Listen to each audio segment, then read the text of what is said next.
Every subject that you need to learn has a core idea. And once you've understood what that core idea is, then everything else that you learn adds to your expertise and makes sense because it fits into that overall big idea.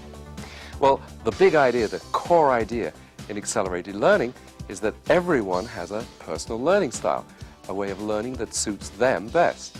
And once you've found the learning tools, the strategies, if you like, that match that personal learning style, well, you'll be learning in ways that suit your particular brain.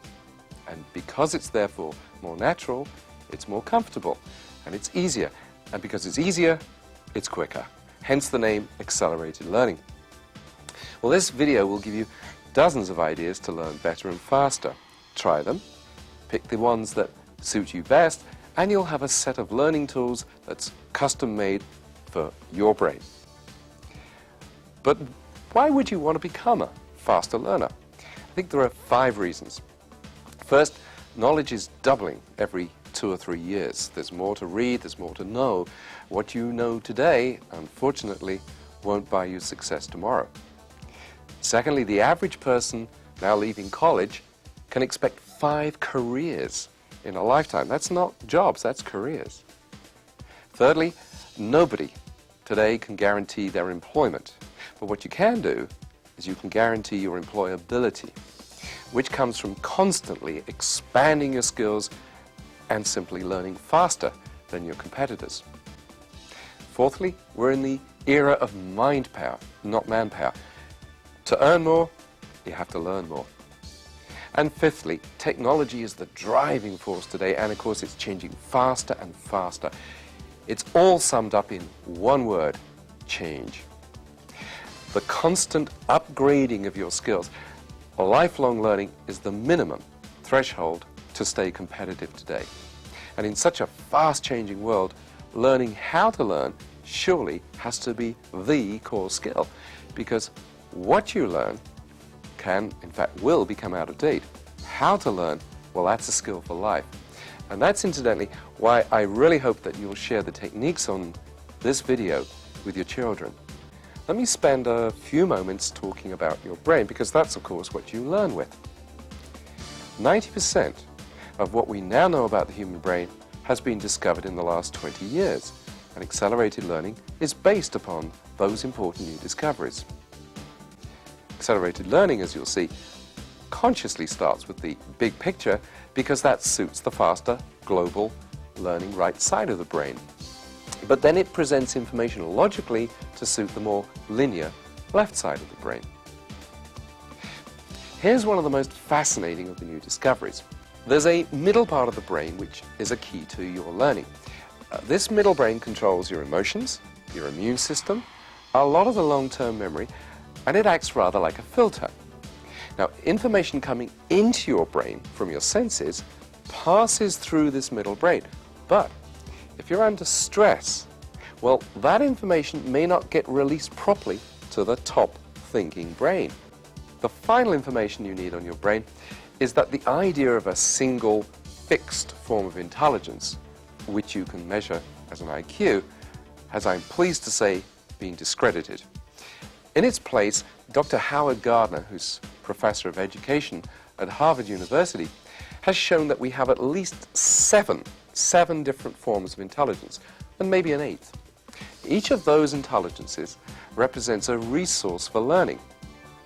You have a linguistic intelligence, the ability to absorb and use the written and spoken word. A mathematical logical intelligence, the ability to handle numbers and sequences and logically presented data.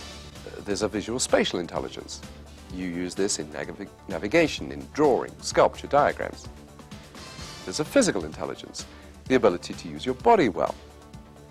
Interpersonal, the ability to communicate well, to read other people's moods and body language sensitively. There's an intrapersonal intelligence. That's an inner-directed intelligence, the ability to be reflective, to make plans, to draw conclusions. And finally, a musical intelligence, the ability to use rhythm and rhyme well. Now, the result of all our research on learning and the brain has led us to see that effective learning follows 6 stages. Let me go over them briefly. Stage 1, your state of mind. You need to be relaxed, motivated, and focused. In other words, to mobilize that middle brain. Stage 2, whatever you're learning, it involves fresh information coming into your brain from the outside. So learning involves seeing and hearing and doing. And the more sharply your senses are focused on the subject, the better you will learn. Stage 3, you've now taken in the information. Well, now you need to actively explore the subject to make it your own. And that's when you'll use as many of your intelligences as possible. Stage 4, having understood the subject, you still need to commit it to memory in such a way that a simple trigger will cause the rest of the information to come flooding back. Stage 5, you now need to know, if you do know, to test yourself. In other words, do I really know this? And finally, stage 6, you need to reflect upon the whole process. In other words, to think back on which techniques really worked well for you and which ones might need to be modified. You see, you're now thinking not so much about what you've learned, but about how you learned it. These 6 stages provide an organized framework for fast and effective learning. But what do you actually do at each stage?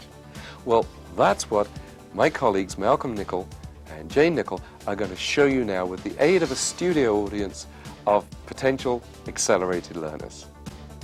Welcome to Accelerated Learning. I'm Malcolm Nicol. And I'm Jane Nicol. Before you begin to learn anything, you need to get in the right state of mind for learning. That means that you have to have a belief in your own inherent ability to learn anything and to have fun, to find learning an enjoyable and fruitful experience. You really have to have that unerring belief. Let me give you a few examples of what I mean. You think of some of the most famous, most intelligent, most creative people in the world. Think of Walt Disney, for instance. Would you believe he was actually fired by a newspaper editor for lack of creative ideas? Einstein couldn't speak until he was 4, couldn't read until he was 7. And Beethoven, he was actually told by a music teacher that he was hopeless as a composer. And we all know what happened to those people.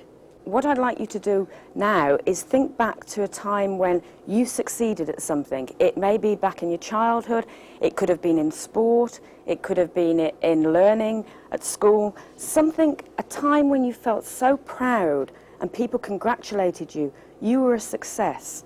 Bring back those feelings. What were people saying to you? What were you feeling? What were you seeing? How did it make you stand tall and proud?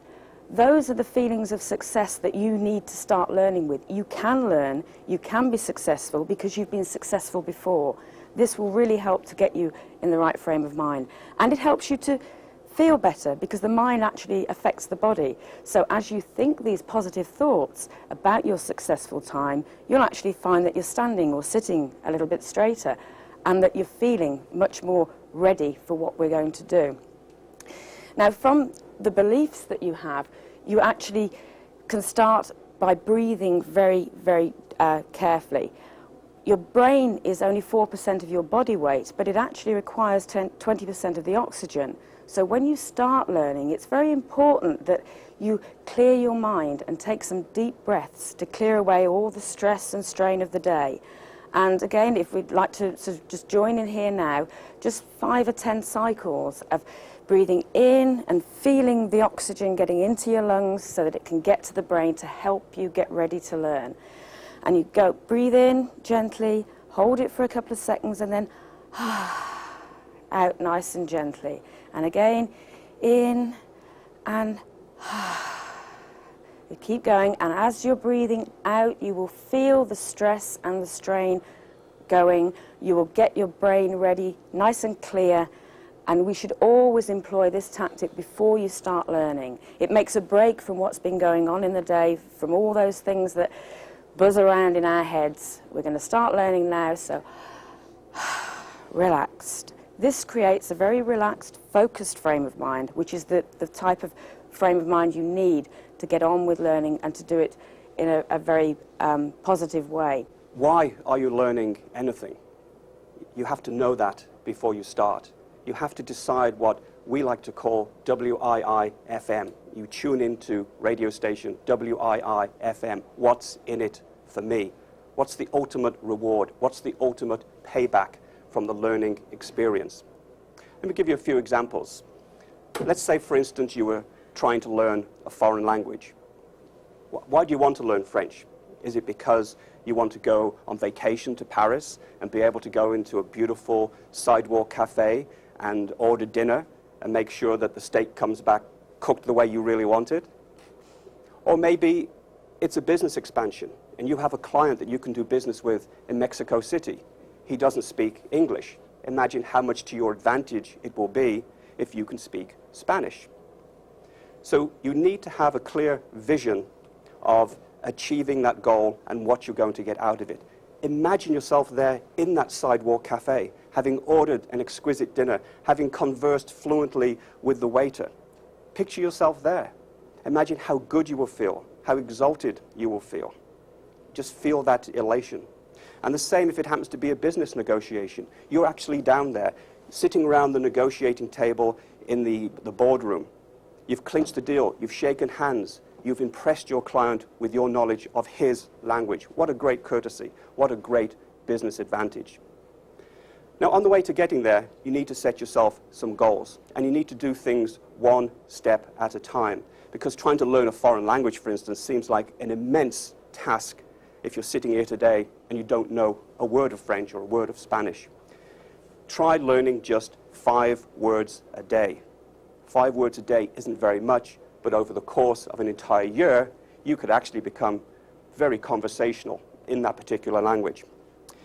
Another important thing you can do for your motivation along the learning path is to actually reward yourself when you do achieve one of those goals. Pat yourself on the back. Give yourself a gold star. If you're going out to learn French and you achieve a certain level, take yourself out to a French dinner. Have a restaurant and practice your skills while you're there. Very, very important. Pat yourself on the back. We like to call it catch yourself doing it right. Another important thing is confidence, to build up your confidence levels. And I've talked already about learning a language, and it's a good example to continue with, because what you need to find at the beginning of any learning experience is what you already know. And you may not think you know any words of French or German or Spanish. You'll be amazed how much you do already know. One good tip for learning is to summarize what you've learned as you progress. So let me recap what stage 1 was about. Essentially what Malcolm and Jane have said is that a little time spending preparing for learning makes a big difference later. Spending time to get focused and positive, motivated, psyched up if you like an athlete, is time very well spent. So, 1, think through exactly what this will do for you. 2, set a timetable and stick to it. 3, break the subject down into small chunks and celebrate each little victory. And 4, visualize really vividly what success will look like and feel like. You see, motivation isn't about grim determination. It's about making sure that you've programmed your subconscious mind to really want what you've set out to do. Okay, now let's look at stage 2, getting the facts to suit yourself. So without any more ado, what we want to do right now is get you all speaking Japanese, counting for us very simply in 1 to 10 in Japanese. We'd like you to stand up just for a moment. What we've done here is, you saw the Japanese characters before and you probably thought, how on earth are we going to count to 1 to 10 in Japanese? We've accelerated the process here. So we'll do them in pairs and build up as we go through, and if I'll take the lead and if you'd like to follow, we start with 1 and 2, which are ichi, ni. So we scratch our knee. So it's ichi, ni. That's it, come on, join in and say it please. Ichi, ni. 3 and 4 are sun, we point to the sun, and she, we point to a lady. So we go from the top, ichi, ni, sun, she. And again, ichi, ni, sun, she. 5 and 6 are go and rock. So for go, we just pretend to take a couple of paces forward, and for rock and roll, we can rock and roll. So we go from the top. Itchy, knee, sun, she, go, rock. Right, and again. Itchy, knee, sun, she, go, rock. 7 and 8. Now, 7 is shishi, so we do a double sneeze. So it's shishi, okay? Shishi. And 8 is hatshi, so we put on a hat and sneeze. So it's hatshi. Right, try those two. Shishi, hatshi. Okay, and again, shishi, hatshi. Remember the actions, it all helps to build the memory. So we start at the top with itchy, knee, sun, she, go, rock, shishi, hatshi. And again, itchy, knee, sun, she, go, rock, shishi, and hatshi. Great. And the last pair are 9 and 10, which is coo, like a dove, and ju, we put on the yarmulke, right? So it's coo and ju. Okay? From the top. Itchy, knee, sun, she, go, rock, shishi, hatshi, coo, and ju. We will be coming back to this later on, and we'll see just how much you've remembered. Thank you very much. You sit down. That was really excellent. Thank you very much. A very good participatory audience. It's got you all warmed up as well. But this is true multi-sensory learning. And when we first said to you, we're going to teach you how to count to 10 in Japanese, I could see expressions on your faces. You couldn't believe it. Perhaps now you can believe it. Jane? One of the techniques that we use in accelerated learning for helping you to make sure that things are in your style is to actually get a big picture overview. When you're starting a subject, look at the whole thing, see where you're leading to, so that you can see how the parts build up and fit in. The next technique that we like to use is to actually break that big picture down into small steps, because again, just like goals in life, if you've got small steps along the way, you can reward yourself as you achieve them, you can calculate how you're progressing, you know you're moving towards your final destination. Now, there are many, many ways of learning, of getting input. It can be an audio tape program, it can be videos, television programs, lectures, books. No matter what input you use, to make sure that you're listening or watching very carefully, you should always be trying to ask questions of the person who wrote the program, who wrote the book, who's presenting. Because if you're always listening to ask the questions, to try and trip them up if you like, then you're listening well and you're making sure that you're concentrating, looking for the things that you need clarification on. And we recommend that you use the A, E, I, O, U that's on the board there, which are the vowels in the alphabet, to remember the type of questions you need to be asking. They are assumptions. You know, what assumptions are being made here? What evidence is there for the answers? What illustrates this point? Or what illustrations can I think of in my own work? What opinions or conclusions can I draw from what's being said? And basically, what's unique about this? What haven't I heard before? What can I do with this? So always be forming questions, asking the author, the writer, the presenter in your mind. You know, get your answers. You'll be very much listening well if you do that. As Jane mentioned, as adults, there are 3 key ways that we take in information: visual, auditory, and physical.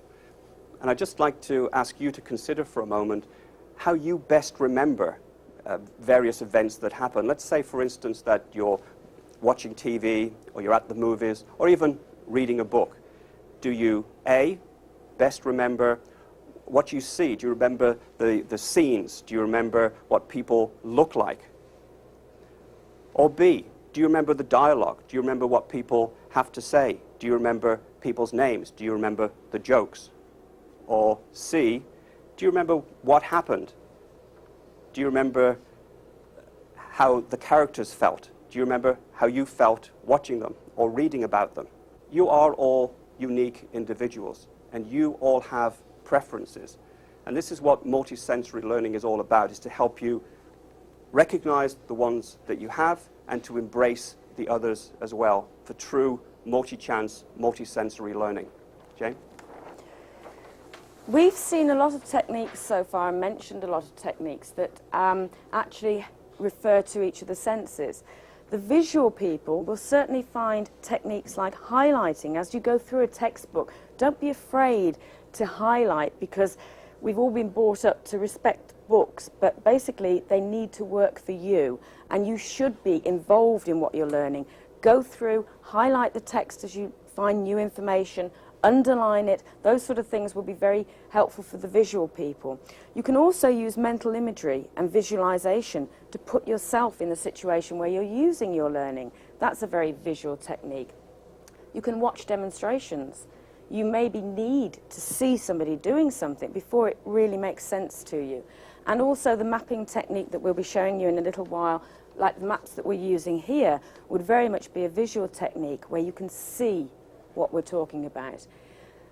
For people who are more auditory, they don't need necessarily to take so many notes, because that's their way of learning. They take the information in an auditory style. And things like audio tapes, even reading into an audio tape themselves to help revise, that would certainly help. They appreciate the sound of the voice. You can use tone and even use crazy accents to make things stand out more when you're taping your own revision. Reading out loud is definitely helpful for somebody who's auditory, and obviously lectures are ideal for them. For the physical learners, they really need hands-on. They need to actually be doing things to make sense to them. So again, actually taking part in a demonstration or taking part in role play would certainly be an advantage for them.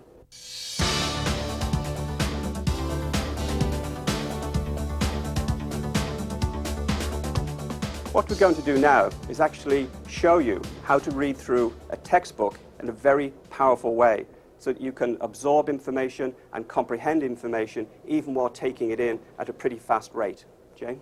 We're using the imaginary example of a 250-page book. You know, a lot of us get these books and we know we need to find the information, but in this day and age, it's where do you find the time to actually wade through, learn it, and get anything useful out of it. So we're going to look at, say, a 250-page book that's divided into 10 chapters. Now, using techniques that we've already spoken about in this stage of learning, we first of all get a big picture overview.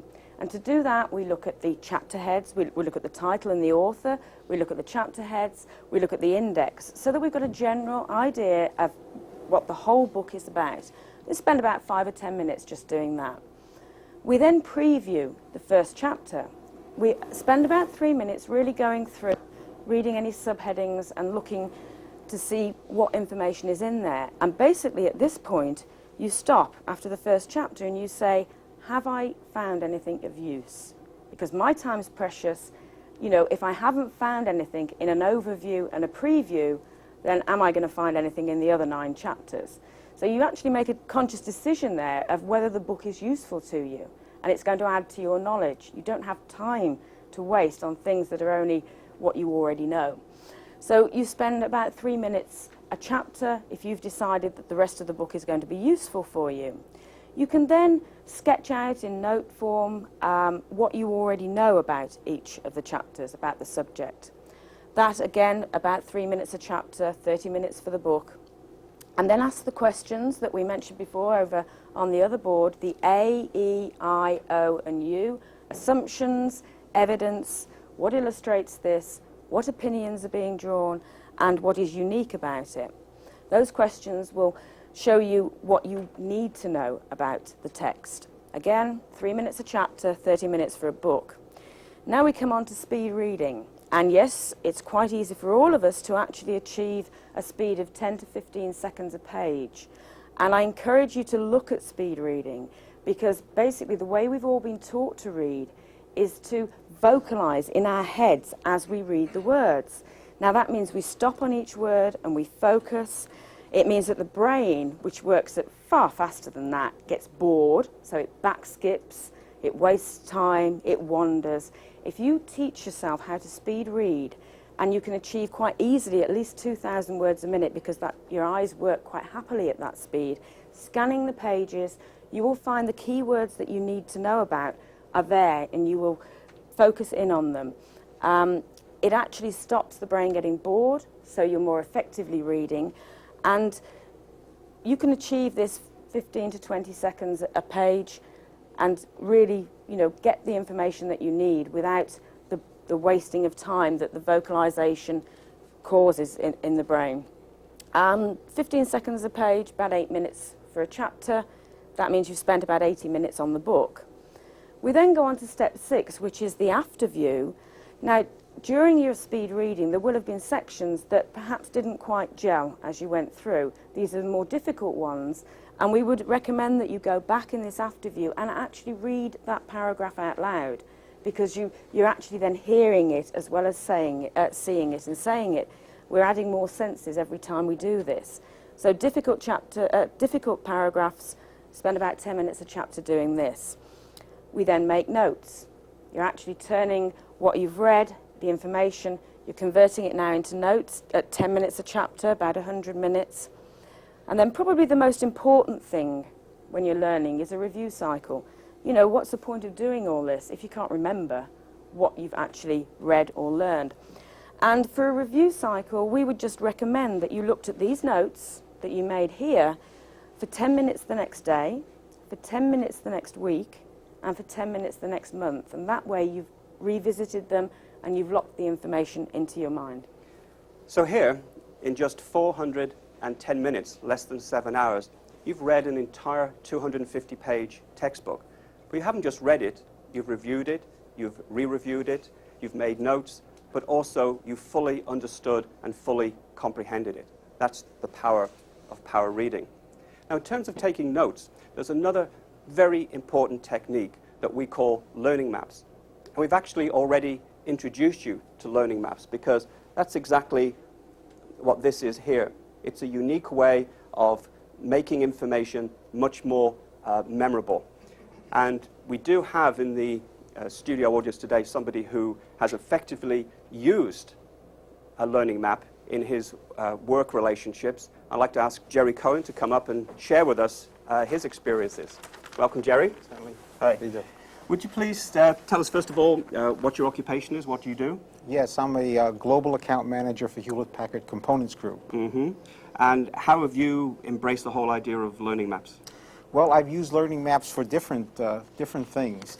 I found it very useful for presentations. Mm-hmm.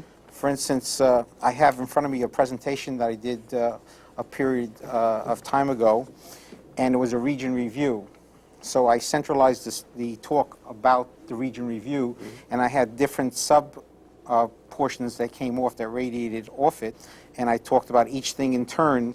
And the incredibly powerful thing that I learned about this is that after reviewing it and going through it, I can actually create a picture of this in my mind, mm-hmm. and I can therefore go to a section and see it in my mind, what all the things I'm going to talk about, what all the key elements are, mm-hmm. and the order I'm going to talk about it in. Right. And I see you've used different colors as well. So how important was that? The different colors aren't really essential, but they do help to distinguish it a little bit better. Mm-hmm. And how do you find this kind of learning, keeping notes, is different from the old-fashioned linear methods, I guess? Yes. In the beginning, I really didn't see what, just by reading about it, I really didn't see what the difference was. Mm-hmm. When I actually started using it, I found that it made a tremendous difference. Mm-hmm. I found that I can visualize the sequence of events.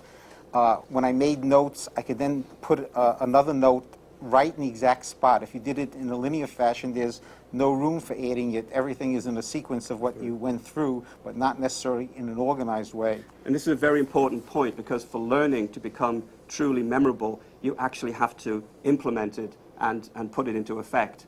And this is something that you've now shared with other people? Yes, in fact, I've given these techniques to people in my group, and they've used them. Some of them are in the audience there, Great. and they've used them and different things as well. Okay. Thank you very much, Jerry. Okay, We appreciate it. Okay.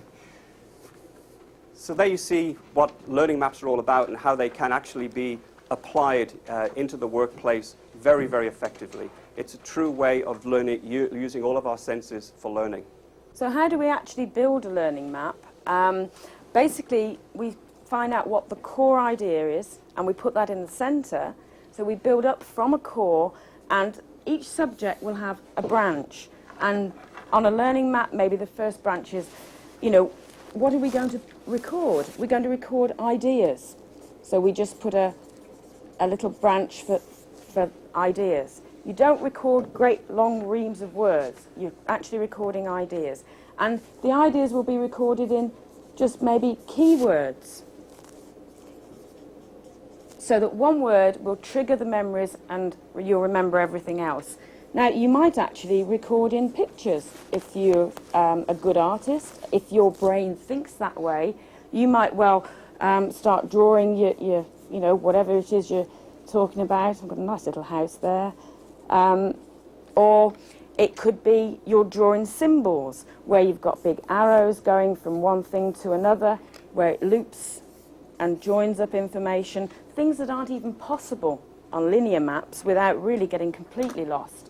You might then have another section which says, well, what can we use them for? Jerry's used them for presentations, anything that you have to write notes for.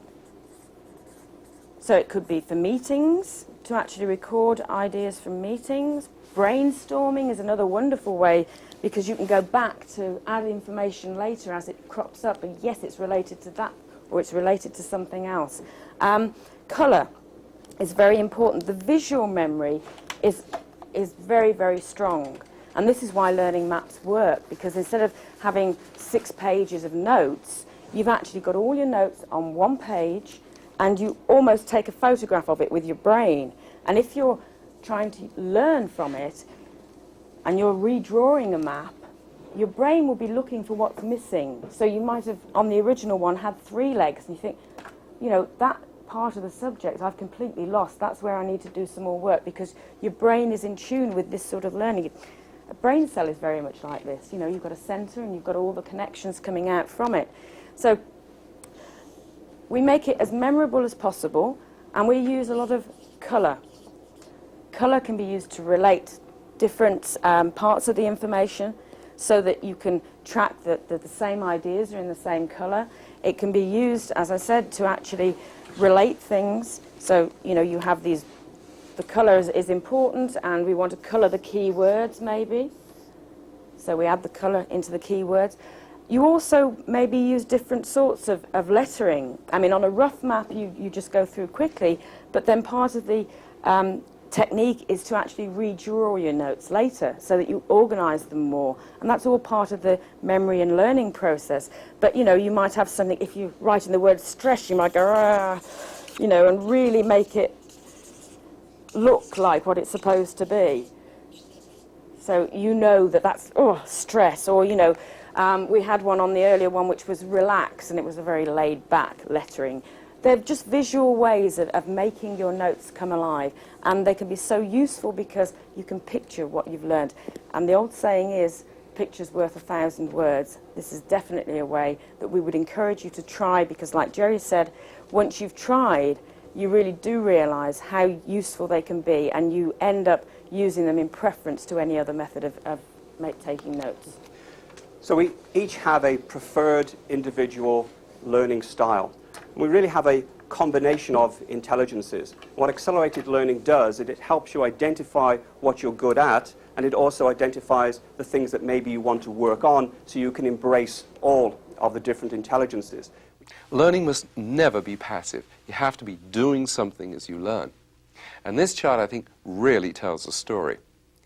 On average, we only remember about 20% of what we read, 30% of what we hear, 40% of what we see, and about 50% of what we say.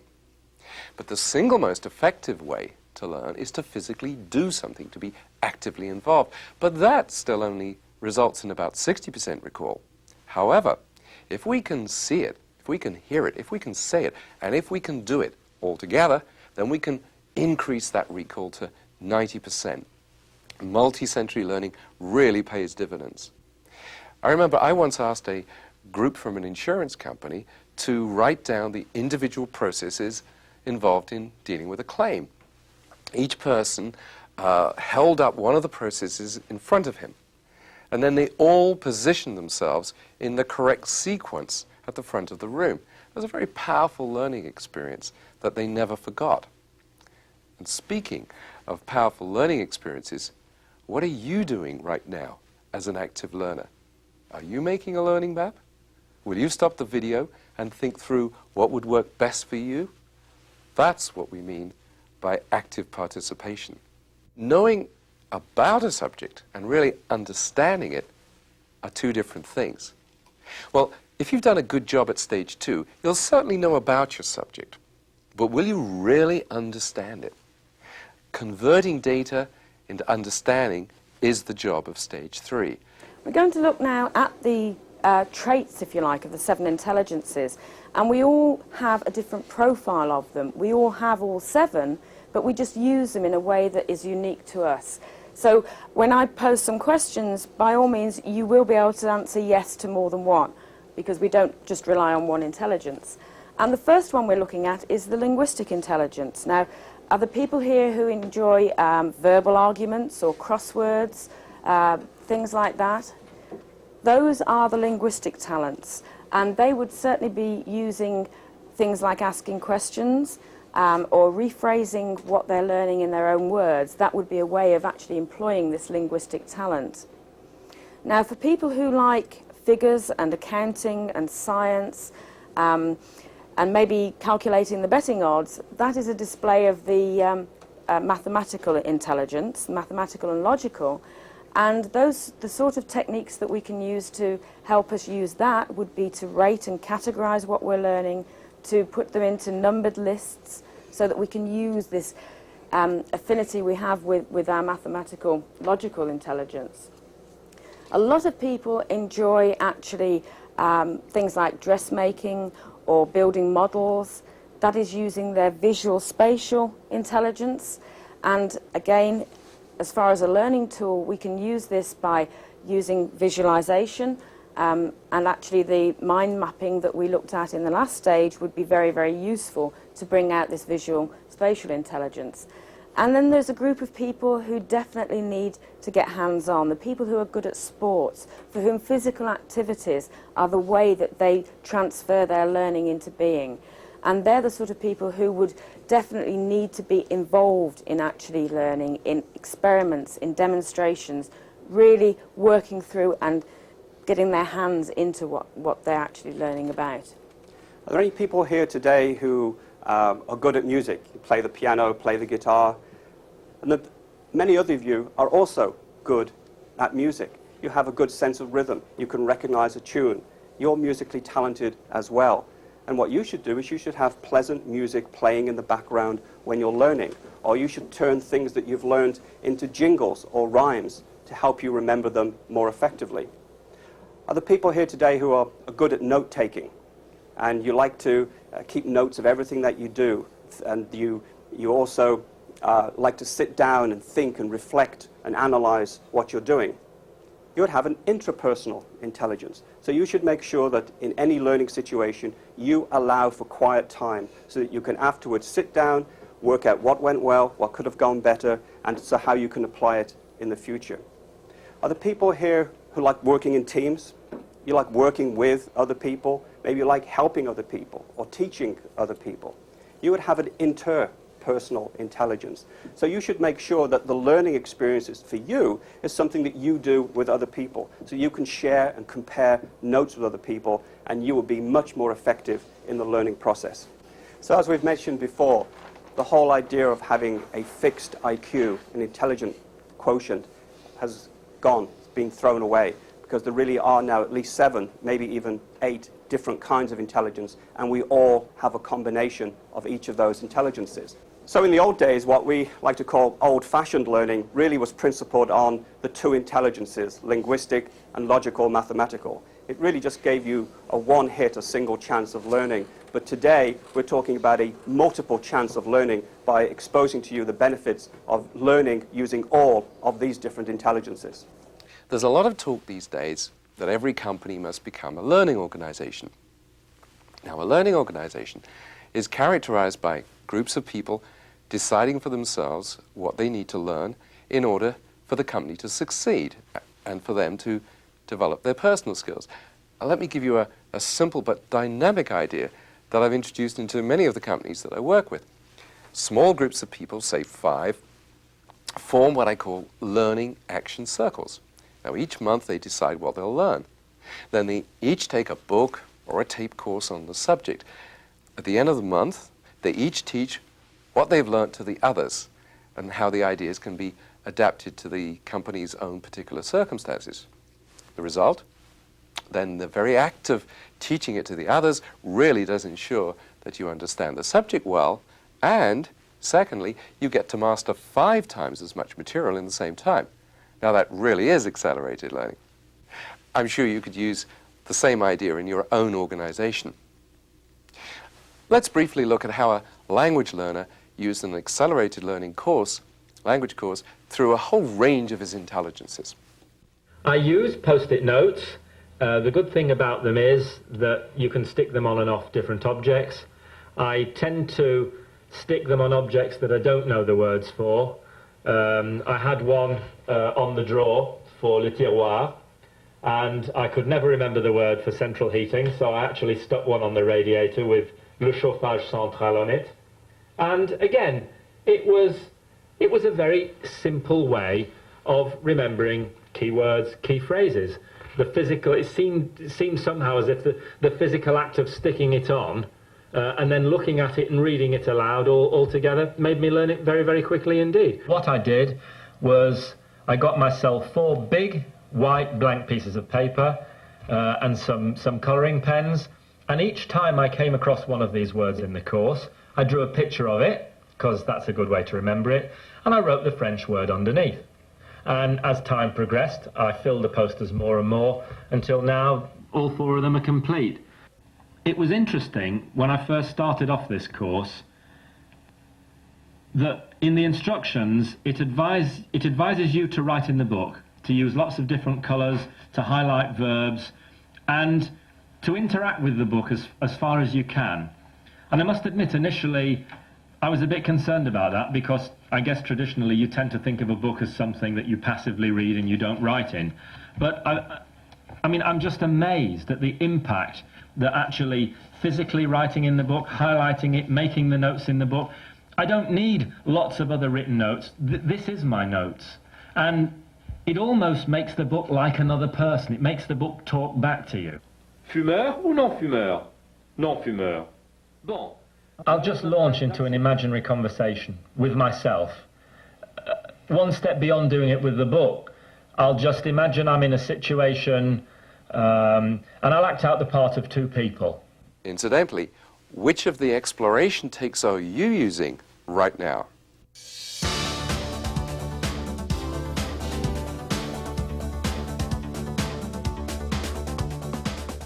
Let's now turn to stage 4. You've really learned the subject. But how do you make sure that you remember it all long term? Let's look at some excellent memory strategies. We're now looking at stage 4 of the learning process, which is memorizing the key facts. And basically, stage 2, which was getting the facts in the right way to suit you, and then stage 3, spending time exploring it with these 7 or 8 intelligences so that you truly understand what you're learning, is all a waste of time, quite honestly, unless at stage 4 you can actually remember and recall when you actually need to use that information. Now, we all have excellent memories, believe it or not. Let me just test you for a moment. Imagine that you're in the kitchen of your home. Can you see it? Can you see everything that's there? You know where the oven is situated. You know where the refrigerator is situated. You could probably see the color of it, whether it's black or green or that ugly yellow that they have sometimes. You can see where the coffee machine is. Maybe for you, thinking what your kitchen is like conjures up a smell of the coffee that's brewing in the morning. But you can each picture in your own mind's eye exactly the layout of your own kitchens. You've seen it, you remembered it. The important thing that we need to do is take in the information and transfer short-term memory into long-term memory so that then you can trigger it and you have it something you can use forevermore. Jane? One of the fundamental things in memory is, it may sound crazy, but the first thing you have to do is actually decide you're going to remember. Make a conscious effort and say, yes, I'm going to remember this. That is the first thing to key up the brain ready for, oh, you know, I'm going to make a memory here. And I like to think of making a memory, if you like, as almost forging a path through the forest. The first time you go through, you part the trees, you struggle through, you get to the other side, and you look back, and nobody would ever know that you've gone through there. There's not a path defined through that forest. But if you go back that same route every so often, gradually you wear away the undergrowth. You make that connection from one side of the forest to the other much stronger. And that is exactly what happens with a memory. And to make use of this, we like to use what's called a review cycle. And that is basically, you learn your materials, you review them within an hour, so that you've got a very early review of materials. And if you're using learning maps, this is the ideal way to do it, because you flash your map for a couple of minutes, that's all, and you're starting on this review cycle. You then review again within 24 hours of learning, you review within a week, you review after a month, and after 6 months. And the staggering thing that happens to your recollections is that without a review cycle, in 24 hours, you will only remember 30% of what you've done today. With a review cycle, after 6 months, you can be as high as 80% recall. That is a tremendous difference. So it's well worth getting into this habit of a short review on a regular basis to keep you up to speed on what you're learning. And as I said, reviewing with a map is definitely a very easy way of doing it. Now, the other thing that makes your memories much more memorable, much more easy to recall, is using the multisensory learning that we talked about. If you can make your memories both visual and physical memories and also auditory, so that when you're recalling something you have all these different inputs there, that will make them stronger. If you link them to things like humour, humour is very, very memorable. So make your memories funny, make them interact with each other, put movement into your memories. That will all help recall. One of my favourite ways of learning anything is to come up with an acronym. Here you see an acronym for the word negotiate, and we're going to be teaching you a way of learning the key points of negotiating skills. We use acronyms all the time. When you're at school, you probably learned the Great Lakes, Holmes, Huron, Ontario, Michigan, Erie, Superior. The government just loves acronyms. You know, you've got NASA, and you've got the FBI, and the CIA, and HUD, and you can remember the names of those agencies. So for those of you involved in sales or negotiating, or in fact for anybody, because we're all negotiating every day of our lives in different situations, we came up with the word negotiate, and we turned it into an acronym, so that every individual letter stands for a key word, a key technique when negotiating. The N stands for navigate, because one of the first things you should do is take charge of the negotiation. You're navigating your way through it, you're steering it. Then E is for eyes and ears. You need to keep your eyes open for any giveaway body language signals, and you need to keep your ears alert for the hidden meanings in conversation, the things that people say and also the things that they don't say.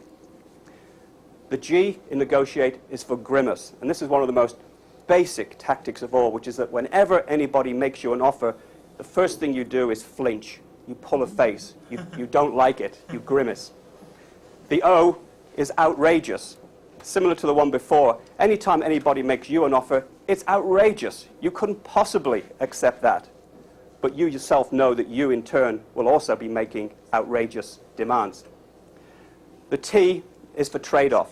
And this is something that you should do immediately, always, when somebody asks you for a concession, you ask for something in return. It's a trade-off. I is for impersonate. In any negotiating situation, you're going to be pretending that you're either a reluctant buyer, maybe, or you're a reluctant seller, or you're raising issues that aren't really of any great concern to you. It's a decoy, it's a red herring, but you're raising those to get them settled before you move on to the main issue. Or you might be pretending to be dumb, when in fact you know that you're really smart. So that's I for impersonate. The A is for agree. And most salespeople know this, that you should always agree up front with the customer. Yes, I understand what you're saying. I see your point entirely. But, or you can use the good old feel, felt, found technique. I know how you feel, other people have felt the same way, but what they found eventually was. The T in negotiate is for teasing. This is really nibbling and getting extra concessions. You've already agreed that you're getting a $50,000 a year salary. You've agreed the health benefits package. You've agreed how many weeks vacation you're going to have. You've shaken hands, and just as you're turning away to walk out the door, you turn back and you say, oh yes, and that does include membership in the country club, doesn't it? So you're just teasing for an extra concession, probably at the last minute. And the last one in negotiate is E, for easy acceptance. Because after you've got everything that you want in the negotiation, you want it to be a win-win. You want the other person to be happy. So you want to make it easy for them to accept the deal. So you can make them a promise such as, well, the next time I'm in town, I will come to you first, and I make sure that you get our most favored rates. So the way I learned the key skills for negotiating was to actually put them into this kind of acronym. And these are the key points that my good friend Roger Dawson came up with in his negotiating programs. Malcolm is very gifted with the linguistic talent, and obviously for him to create an acronym is something that's natural and easy.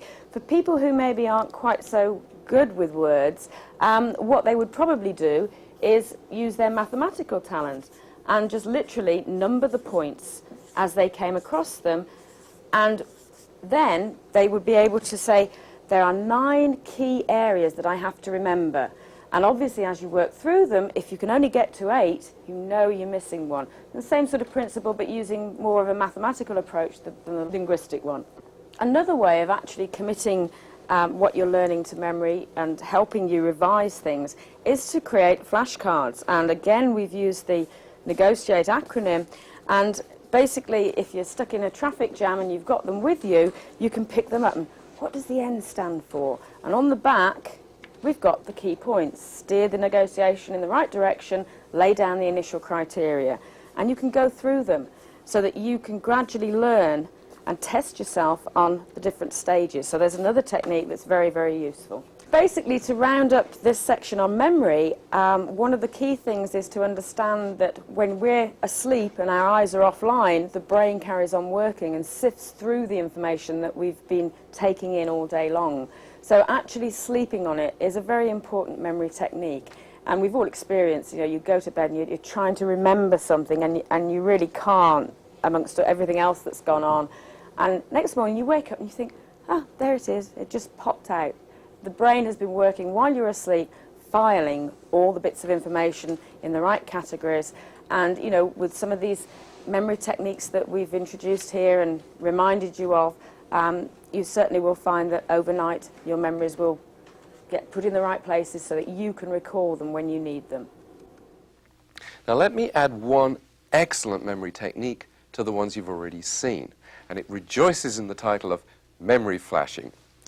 Essentially what you do is that you take your notes, your memory map if that's what you've done, you study it, and then you put it on one side, and you recreate that memory map or those notes from memory.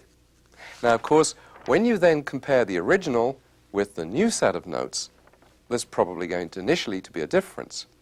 But if you do that process second time, third time even, until the new notes and the original are identical, then you really will have learnt that information cold. Now, I've taught that memory flashing technique to students, and many of them have told me that they get into an examination room and they absolutely can bring the whole information up visually into their memory. It's like copying it down from a blackboard. It's a very good learning strategy. I think of all the memory strategies that you've seen, the two with the biggest payoffs are memory flashing that I just showed you and the review cycle. And that review cycle is absolutely critical because research shows that the typical person normally forgets 70% of what they've learned within 24 hours, and yet by using that quick review cycle, you can achieve an 80% recall after 6 months. Now that's a huge difference. Okay, you now understand the subject thoroughly, and you remember it. What else? Test yourself. And we call this stage show you know. We really need to practice what we're learning and make use of it in many different ways. We can do that by visualizing what we're learning, by putting ourselves in the picture and mentally rehearsing how we're going to use it in a situation. We could actually role play it with somebody else so that you each take a role and act out an imaginary situation. Make sure that you can use what you've learned to show you know. Tell your family about it and show you know. It's very important to use it, to implement whatever you've learned in a classroom or a training room, and do it within 24 hours. Because by putting something into a real-life experience, you will be embedding it into your brain and you'll be able to use it forevermore. You know, it's one thing to learn something in a classroom situation. It's an entirely different matter to take it and implement it in a workplace situation. So if you've been on that computer course, make sure that when you get to work, you find a use for it. You build a database. You've got the computer programming all worked out. You've got to use it if you want to remember it. Check with others. What we're saying here is that learning shouldn't be a lonely experience. There are other people that are learning with you in most situations. Or if not, find somebody who will. And by interacting with that other person, you can literally double your learning power. Make sure that you keep reminding yourself of what you've learned. Make flashcards, make posters, make learning maps, have little post-it stickers, put them on the notice board, stick them on the refrigerator, put them in places where in the course of a day you will almost accidentally come upon those reminders of what you've learned, and those constant reminders will again help embed that information into your long-term memory. Work with your family. Your family hopefully is supportive of whatever it is that you're learning. So sit down with them, rehearse with them, get them to let you talk to them about what you've learned. Because when you have to tell somebody about what you've learned, you really have to marshal your thoughts. You really have to make sure that you understand it so you can communicate it to somebody else.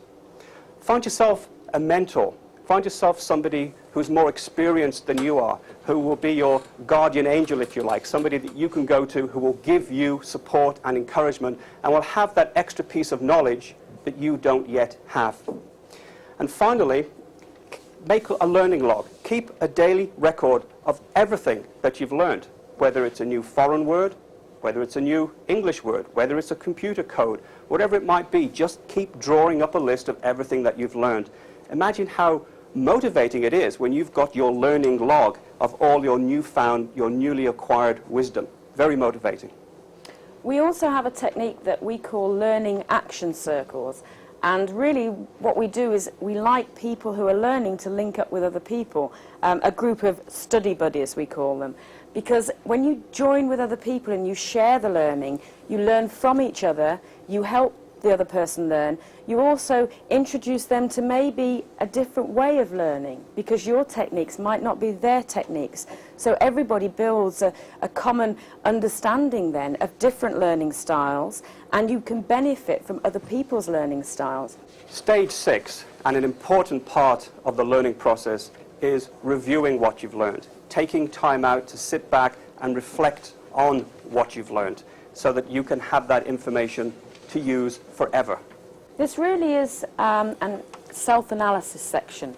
You use that intrapersonal intelligence to actually reflect and go through the process that you use, not the subject. So it's not so much the what we've learned, it's how did I learn?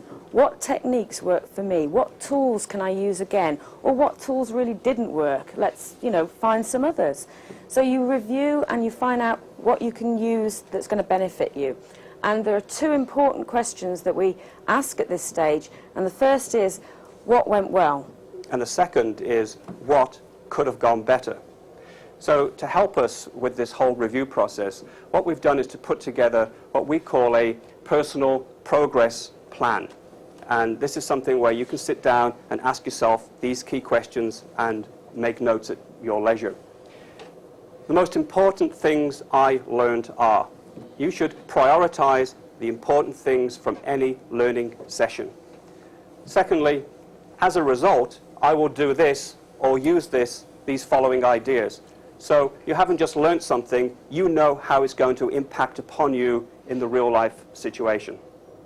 The third one is, I can expect this initial difficulty, but I will overcome it by this action. This is actually addressing the fact that you realise that, it's not going to be plain sailing all the way through, and that there may be little stops and stumbles along the way, but you're prepared for them. The next one is, I will check on my progress. I will know when I've succeeded. So we go back to earlier today when we spoke about rewarding yourself. You don't have people around you like teachers and parents who reward children when they learn and achieve. You have got to install some sort of reward program and pat yourself on the back when you achieve it. And that's actually the next key point, to identify how you are going to reward your success. Is it a pat on the back? Are you going to give yourself a gold star? Are you going to take yourself out for dinner to that French restaurant? You catch yourself doing it right. You also need to identify, I need to learn more about this. Yes, you've learned a lot and you've made major leaps forward, but there's bound to be more information on any subject. That's your next learning point. And lastly, I will ask this person or these people to help. You find that mentor who can give you that helping hand, that person who can be your support and encouragement. Okay? There are three keys to success, not just in learning, but success in life. The first is to start with the end in mind. Have a clear, strong vision of what you want to achieve, of where you want to be, because if you keep your eyes focused on that, you will find the route through it. The second one is to actually take responsibility for yourself. You cannot choose what happens to you, but you really can choose the way you react to it. So make sure that your reactions build for you the success that you want. And the third one is to learn from mistakes. We've said that. Don't ever be afraid of making mistakes, because the only person who doesn't make mistakes is the person who literally never does anything. But it is important for us all to acknowledge that we have something in common with the wealthiest and the most successful people in the world. 60 seconds in a minute, 60 minutes in an hour, 24 hours in a day, 7 days in a week. It's what we do with that time that's so important, how we maximize that time. And accelerated learning principles will help you make the most of that time. We tell you things like you need to prioritize and know what's important rather than what's urgent. That may sound like a silly thing to say, but there are times when you could be working on a very important business project. The telephone is ringing, so it seems urgent. You answer the telephone, and who's there but somebody you don't want to talk to? Somebody trying to sell you something, somebody trying to collect a bill, or whatever. They're people you don't want to talk to. A waste of time. You need to prioritize and know how you're going to spend your time valuably. Two other things I like to use called downtime and double time. Downtime really are those moments in the day that, again, we all have. The 15 minutes when we're waiting to catch a bus, the 15 minutes we're waiting to catch a train, or we're in the doctor's office or the dentist's office, and we're sitting there and we're idly flipping through magazines, or we're daydreaming. We could be spending that time instead very profitably. We've talked already, given you some examples about a foreign language. Imagine if you were carrying around with you flashcards with French words or Spanish words written on them. You can refer to them in that downtime. You would learn them, and you'd become quite effective in a foreign language over the course of a year, just spending 15 minutes of downtime a day. What I mean by double time is to really do two things at the same time. I'll give you a personal example. I started running about 3K 3 times a week. I found it quite boring, just plodding along there all by myself, until I got a Walkman. I invested in a Walkman, I invested in audio tapes, from people such as Brian Tracy, Dennis Waitley, Roger Dawson.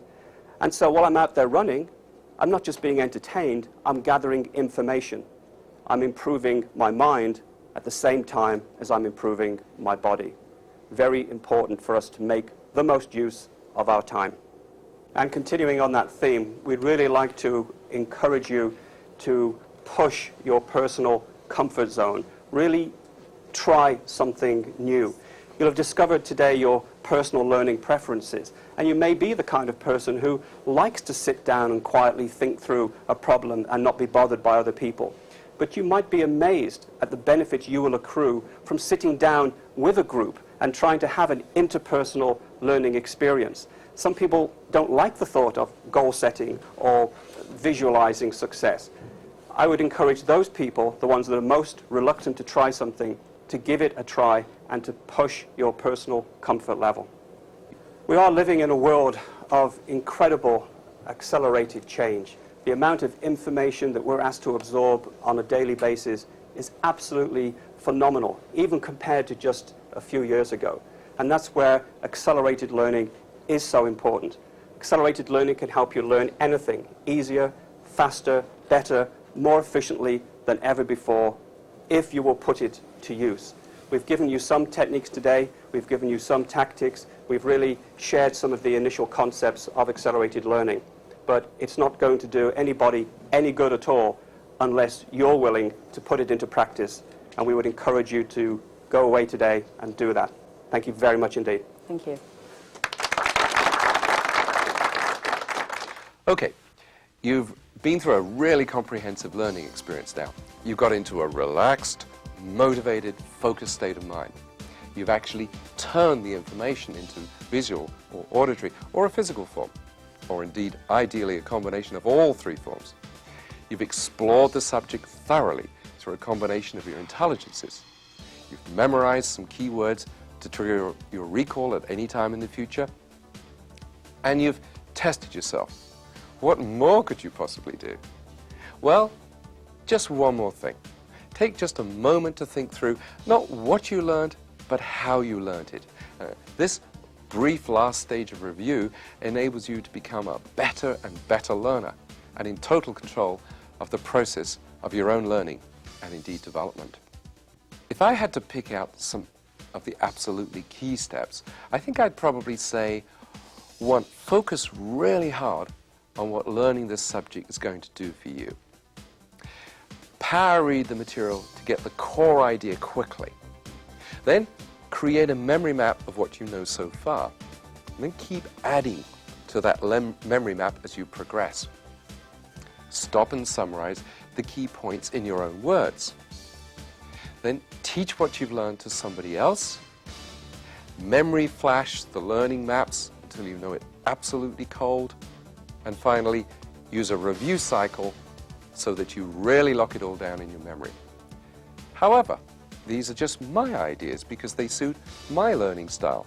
The most important question is, what will you do to accelerate your learning?